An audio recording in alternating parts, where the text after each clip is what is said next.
Mummy ওয়াশরুমে কে জানি, mummy ওয়াশরুমে কে জানি আমাকে ভয় দেখাইতেছে। নতুন নতুন নাটক বন্ধ করো, দাঁড়াও আমি দেখতেছি, দেখি কে ভয় দেখায়। কে ওখানে? আমি ভূত, আমি এখানে 25 সাল থেকে আছি। আচ্ছা ঠিক আছে, তুমি ওখানেই থাকো, কিন্তু তোমাকে ওয়াশরুম পরিষ্কার করতে হবে। হ্যাঁ কি হয়েছে জানি না, ওখানে ভূত আছে। আচ্ছা দাঁড়াও আমি দেখতেছি। হ্যাঁ এতে দুজনের কি ভয় লাগে না?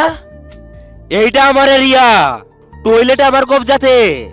ঠিক আছে কিন্তু জলদি সাফাই করো, সাবধানে পরিষ্কার করবে। হ্যাঁ বাবা, আমার কাছে একটা ভন্ড বাবা আছে, সে 5,000 টাকায় ভূত তাড়াতে পারে। এই দুইটা ছবির মধ্যে যে কোনো একটা ছবি পছন্দ করে থাকলে ভিডিওতে লাইক করে দাও আর চ্যানেলটি সাবস্ক্রাইব করে দাও। আর যদি এগুলা না করো আমি ধরে নিব তোমার কাছে দুইটার মধ্যে একটা পছন্দ না। আর কমেন্টে বলে যাও 1 না 2। আরে কি করবা বেটি, ও তো ভালো ভূত, ও তো আমাদের উপকার করতেছে। আরে আমার সব প্ল্যান নষ্ট হয়ে গেল। হে তেরি 5,000 টাকা লাগবে ওখানে যেতে। 5,000 ওইটা তো আমি এমনিতেই জোগাড় করবো। বেশ তুমি আমাকে একটা হেল্প করবে? ঠিক আছে